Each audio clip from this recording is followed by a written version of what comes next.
15 يوم كثير. والحسنة إذن فالصيام جنة, c'est une protection, ça protège comment le siyam protège. La protection vient du fait que la personne ne mange pas et ne boit pas. Si la personne ne mange pas, ne boit pas, il n'a pas des envies, pas des pulsions, il n'a pas des envies, il n'a pas... c'est pour ça qu'on arrive à ce niveau de piété, نصل إلى التقوى بالصيام. الصيام يوصلنا إلى التقوى لأنه كما قال النبي صلى الله عليه وسلم: يا معشر الشباب من استطاع منكم الباءة فليتزوج. Ceux qui peuvent se marier, dit le prophète, mariez-vous. Et ceux qui n'arrivent pas, ils n'ont pas les moyens financiers et physiques, observez le jeûne. Des fois, ça n'a rien à voir, le mariage avec le jeûne. Jeûner, le mariage. Si, quand tu jeûnes, ton nefs, elle est apaisée. Donc, tu n'as pas beaucoup des envies. فلهذا الصيام يمسك عن الشهوات. كذلك في شهر رمضان نتعلم الثقة بالمسلمين والثقة بأهل الاختصاص. On apprend pendant le mois de Ramadan à faire confiance aux gens de la spécialité et faire confiance aux musulmans. ذكر أبو داود سنن أبي داود والمصنف عبد الرزاق أن أعرابي جاء إلى النبي صلى الله عليه وسلم قال: يا رسول الله إني رأيت الهلال. قال: أتشهد أن لا إله إلا الله؟ قال: نعم. قال: أتشهد أني رسول الله؟ قال: نعم. فنادى النبي بلال قال: أذن في الناس أن صوموا غدا. ابدأوا تصوموا. C'est-à-dire le prophète lui a fait confiance. Un bédouin est venu, il a dit: j'ai vu le croissant. Il a dit: tu crois en un seul Dieu? Il dit oui. Tu crois que je suis le prophète? Il dit oui. Il dit: khlas, demain c'est le mois de Ramadan.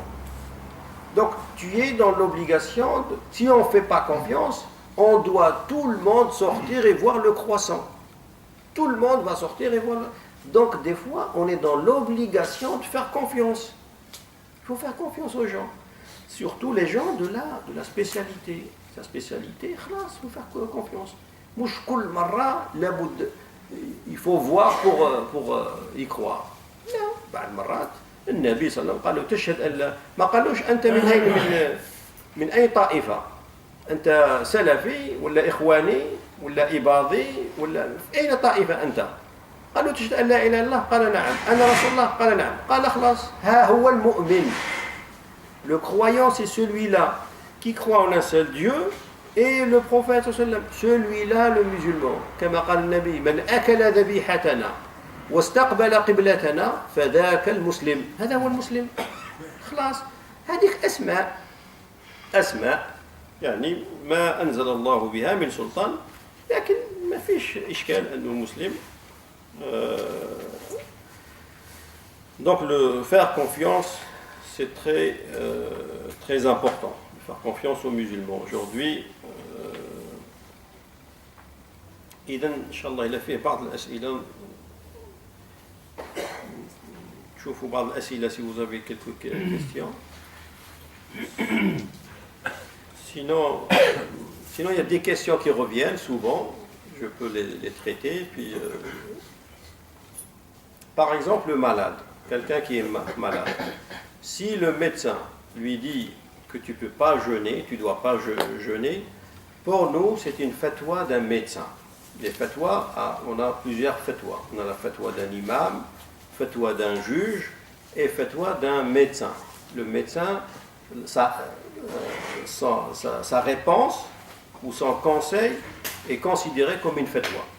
Donc si le médecin vous dit vous ne pouvez pas jeûner le mois de Ramadan, c'est une fatwa, vous êtes dans l'obligation de l'écouter. Il n'est pas obligatoire que le médecin soit musulman ou pas. Ça n'a pas de... يعني ça rentre pas dans la fatwa. Il n'est pas musulman ولا ماشي. إذا كان إنسان رجل مختص اختصاص تاعو طبيبك الخاص تعرفه كذا وقال لك ما تصومش خلاص. البعض يسأل عن الأكل ناسيا، واحد يكون كذا صايم يكون يدور في السوق ولا كذا ويأكل شيء ناسيا ينسى، هذا يتم اليوم ولا قضاء عليه، ما يقضيش. جمهور المالكية يقولوا بالقضاء، جمهور المالكية يقولوا بالقضاء. لماذا؟ لأن الحديث الذي ذكره مالك رحمه الله أن من أكل في رمضان ناسيا فليقضي فإن الله أطعمه وسقاه، فإن الله أطعمه وسقاه، فقال فلا قضاء عليه. في حديث آخر عند الحاكم في المستدرك أن النبي صلى الله عليه وسلم قال من أكل ناسيا فليتم صومه ولا قضاء عليه. بما أنه النبي صلى الله عليه وسلم بما أنه سمى بعد الأكل من أكل ناسيا، راك أنت أكليت الآن أكلت ناسيا، فقال النبي فليتم صومه. إذن هذاك ما بعد الأكل سماه النبي صوم، فأنت لا تزال صائم. وزاد ولا قضاء عليه، ما يقضيش. وهذا ما مال إليه القرطبي المفسر، هو مالكي وقال لا قضاء عليه، هو أصلا هو مالكي. Donc ceux qui en oubliant ils sont au marché ou là au mois de Ramadan, on oublie, ils mangent en oubliant ou boivent un peu d'eau, il continue sa journée et il n'est pas dans l'obligation de la récupérer. C'est bon, c'est valide, c'est compté comme une journée valide. في أسئلة ولا نكمل؟ Celui qui vomit. Qui vomit, il continue sa journée. S'il n'a pas régurgité après, sa journée est valide. Il ne faut pas qu'il le fasse volontairement. Mais il volontairement, هذا يفطر. مسألة الوقت الشرعي للسحور متى يبدأ ومتى ينتهي شرعا؟ يعني بعض الناس ربما يبالغ في تأخير السحور مظنة منه يعني أن السحور قبل الأذان حتى ولو 5 دقائق 10 دقائق يعني يصير حتى يبطل الصيام. لا، هو الإمساك وتقريبا 13-15 دقيقة قبله تقريبا، لأن كما قال أنس الصحابي مقدار 50 آية تقدر يعني ب 15 كذا دقيقة. هذا رأي. وكاين رأي آخر اللي أخذه ابن باز رحمه الله، هو عند الموجود عند الحنابلة، الحديث أن النبي صلى الله عليه وسلم قال كلوا واشربوا حتى يؤذن ابن أم مكتوم. كان بلال يؤذن الأذان الأول، ثم ابن أم مكتوم يؤذن الأذان الثاني. فقال النبي صلى الله عليه وسلم كلوا، يعني بعد أذان بلال كلوا واشربوا حتى يؤذن ابن أم مكتوم. هذه حتى في اللغة العربية تفيد الغاية، يعني حتى غاية أذان ابن أم مكتوم. لكن المشكل أننا لا نسمع الأذان هنا، الأذان ما يخرج، ما يمكنش. احتياطا في نظرية الاحتياط في الشريعة، تحتاط للدين احتياطا، يعني دير 15 دقيقة 10 دقائق قبل الصبح تتوقف الإمساك، توقف عن الأكل. في حال السفر تجديد النية، تسافر وما تاكلش ما تفطرش، واجب عليك تجديد النية. تعيد النية لما تصل، كي توصل في البلاد تعيد النية، لأن السفر يمكن أنك تتعب ويمكن أن واحد إنسان مسافر يمكن يمرض فيشرب الماء ولا يفطر، له الحق. فلهذا راه في يعني اونتر لي دو مدبدب، اسكو هو يقول لك انا نصوم، لكن السفر فيه حرج، يمكن انه يفطر يمكن كذا. لما يصل الى البلاد يعاود النية اخرى، والمسافر له الحق في اما يفطر او يصوم، ومن صام فهو خير له، عنده اجر مضاعف اللي يصوم. دائما السفر، شروط الإفطار في السفر عند المالك هو مجرد السفر، مهم أنك مسافر، تسافر البلاد، تعيا ما تعياش، تتعب هذه ما تتعبش، هذا هو الضابط. الضابط هو السفر، مجرد السفر. Le fait de voyager, c'est la cause pour choisir le je mange ou je mange pas. Le fait de voyager. Je voyage dans un avion, je voyage dans un fauteuil, je voyage dans un reposant par reposant, c'est pas ça qui importe. C'est le voyage en lui-même. مجرد لأنه هو العلة. والعلة هي يسموها العلة. البعض يصوم معنا، يبدأ مثلا في فرنسا ثم يسافر، يحب يعيد في البلاد. إذا صام معنا بدأنا وصام مثلا لما وصل البلاد صام ذاك اليوم في البلاد، وذاك اليوم هو 30 يوم، والبلاد غدوة يصوموا، مازال هما يصوموا. أنت تفطر ما تصومش، تفطر ما تصومش أنت، لأن الشهر كما قال النبي صلى الله عليه وسلم هكذا وهكذا وهكذا، أو هكذا وهكذا وهكذا. الشهر 29 ولا 30. Le mois ne peut pas être 31 jours, ou 29 ou 30. Donc si tu voyages au bled par exemple, si tu jeûnes jusqu'à par exemple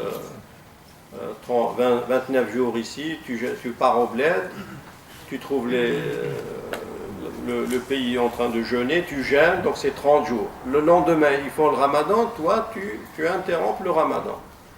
Discrètement, bien sûr, tu interrompes le ramadan. Si par exemple, toi tu as fait 28 jours et tu pars au bled, le 28e jour, tu pars au bled. Et le bled, c'est l'Eid.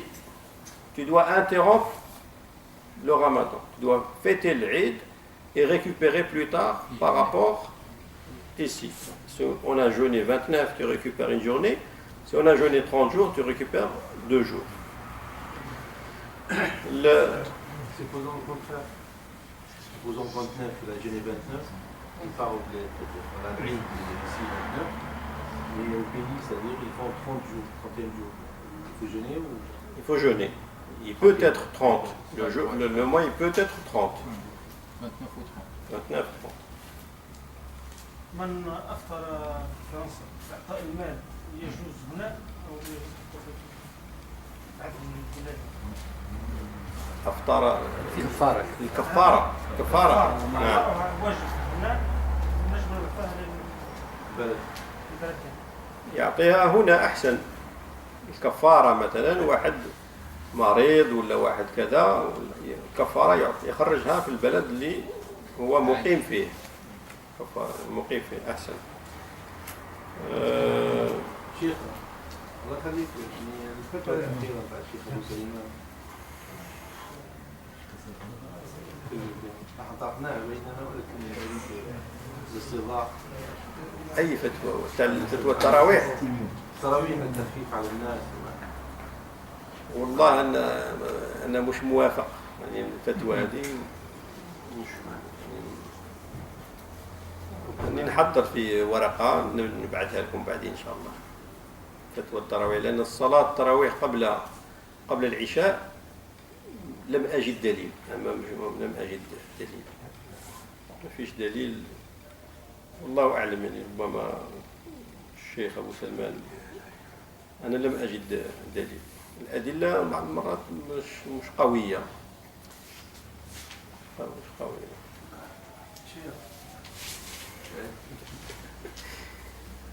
جاوب نكتبها أحسن لأنهم قالوا أنها صلاة ليلية. سمعتوا بالفتوى؟ ربما الأخوة ما سمعوش كاع بالفتوى، ما نديروش ما سمعوش. الرئيس ربما يكون الجواب أصل لرأس. Parce qu'il y a... On va laisser le frère.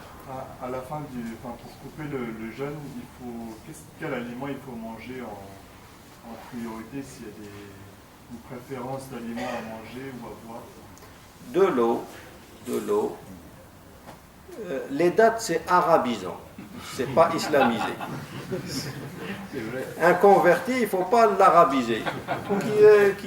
Il faut islamiser la personne, pas l'arabiser. Les dates, c'est propre. Des Kinder, tout est bon. On n'a pas besoin واحد يجيب الثقافة العربية يجيبها قالوا ناكل لي دات وكذا. هذا تعرب ولا أسلم؟ هذا أسلم مش تعرب. فرق بين العروبة والإسلام. زكاة الفطر اسمها هو فقهها. اسم التاحة هو الفقه التاحة. زكاة الفطر بمعنى أينما تفطر تخرج الزكاة. أنت صمت 29 يوم في فرنسا ورحت سافرت العيد في البلاد، بمعنى أنك أفطرت في البلاد فتخرج زكاة الفطر بقيمة البلاد، لأن اسمها هو فقهها. زكاة الفطر بمعنى là où tu rompes le jeûne, tu dois sortir la zakat. Parce que son nom, sa jurisprudence est dans le nom. Zakat, ça s'appelle zakat, c'est une aumône pour rompre le jeûne, finir le mois de Ramadan. C'est là où tu finis le mois de Ramadan, c'est là où tu dois sortir la zakat.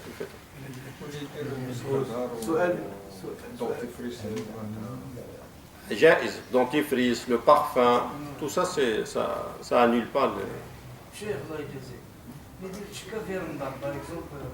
صائم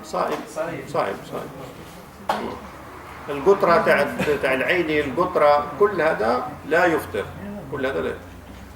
هذه فتوى ابن تيمية هذا لا يفطر. سؤال من جزئين. حكم احنا في المسجد هنا نجمع زكاة الفطر ونرسل بجزء منها أو الجزء الأكبر إلى الخارج، يعني CBSP أو سكول إسلامية وهذه. هذه نقطة أولى، يعني أن تخرج من غير البلد، يعني تخرج في غير البلد هذا. والنقطة الثانية هي أنه تخرج بعد العيد، لأنه بحكم الإمكانيات قبل ممكن، لأنه كانت ظروف جغرافية، كانت الناس في نفس البلد. الآن العالم توسع وأكثر يعني. نعم، هو أولا زكاة الفطر أولا الأولى أنها تخرج بالقيمة. faut donner la somme comme 5 €, la somme, il faut donner la somme. وهذه فتوى الإمام ابن تيمية رحمه الله. من اختيارات ابن تيمية أنه اختار القيمة كما ذكر هذا البعلي هذا تلميذ ابن تيمية، ألف كتاب اختيارات ابن تيمية، les choix d'Ibn Taymiyyah, de son élève البعلي. Il a choisi Ibn Taymiyyah la somme pour zakat al-fitr, القيمة، تعطي القيمة. القيمة هذه إذا أخرجها المكلف، أنا مكلف مثلا أخرج زكاة الفطر قبل العيد وأعطيها إلى المسؤولين للمسجد، خلاص أنا ذمتي انتهت. بعدين المسجد أو يخرجها بعد العيد أو هذا ما فيش حرج لأن المكلف أخرجها. المكلف le concerné l'a déjà sorti. Donc si elle est distribuée après l'Eid, ce n'est pas un souci. وخرجها في غير بلدها يجوز خاصة فلسطين، خاصة سوريا الآن مثلا، tout ça يجوز. نقطة أخيرة هي أنك تعطينا هذه الاختيارات على ابن تيمية، لأن كثير من الناس يكسرون رأسنا بالفتاوى والله احنا يجيب الدروس ولا حاجه يقول لك هاو ياخذ من ابن تيميه جزء ويترك جزء. فبارك الله فيك، هذه الفتوى ترسل لنا حتى نضع حتى الاخوه الذين ياتون برز إن شاء الله. تستطيع ان ترجع بالرز نتاعك وتاتي. هذا مذكور في الفتاوى الكبرى لابن تيمية الجزء 24 نظن. كتاب البعلي هذا اللي هو تلميذ ابن تيمية ذكر هذا اختيارات، وذكر كذلك ذكر هذا الإسفرايني، هذا حنبلي من تلاميذ كذلك ابن تيمية، شرح العمدة، شرح كتاب العمدة، عمدة الأحكام ابن قدامة، وذكر نفس الكلام أن ابن تيمية اختار القيمة. نبعثها لكم إن شاء الله. وهذه فتوى الأحناف اختاروا، وفتوى عمر بن عبد العزيز اختاروا القيمة. مش إشكال يعني القيمة. La veille où quand on commence le ramadan, ce sera mardi ou mercredi, le soir on doit avoir l'intention de vouloir faire le ramadan. On doit le faire à chaque... Non, une fois juste, le lundi soir. Le lundi soir, on fait l'intention pour jeûner le mois entier. Le mois entier. Juste une fois. À propos du mariage, certains posent des questions. Est-ce qu'on a le droit de se marier pendant le mois de Ramadan? كما قيل يقال في الفقه أن وأصعب الفقه ما كان جهلا. أصعب الفقه ما كان جهلا. نتزوجوا في رمضان ولا في غير رمضان يعني يمكن أن الإنسان يفطر يفطر بمع زوجته، ما يشرب لا ماء يفطر بها، جائز. ربنا علمنا ما ينفعنا وانفعنا بما علمتنا وزدنا علما. سبحان ربك رب العزة عما يصفون، وسلام على المرسلين، الحمد لله رب العالمين.